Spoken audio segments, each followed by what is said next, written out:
Welcome to our channel. Today we how to activate your student account with IES Abroad, complete guide step by step clearly.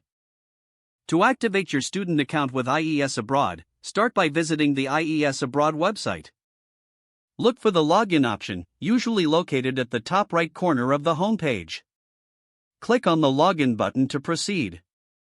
If you are a new user, locate the Activate Your Account link on the login page. Click on that link to begin the account activation process. You will be directed to a form where you need to enter your details. Provide your student ID, which you should have received in your acceptance email. Next, enter the email address you used during your application. Make sure to double-check the accuracy of both the student ID and email address. After filling in the required information, click on the Submit button.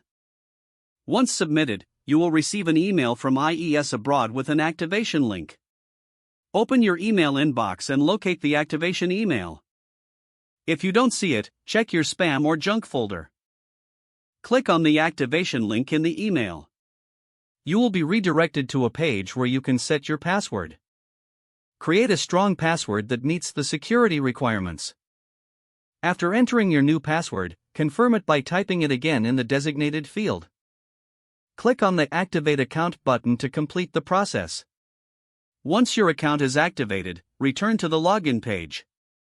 Enter your student ID and the new password you just created. Click Login to access your student account. You are now officially logged into your IES Abroad student account. Take a moment to familiarize yourself with the dashboard and available resources.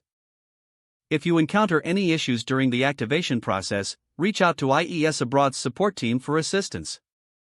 If the page does not load, refresh the browser or try again in a private or incognito window.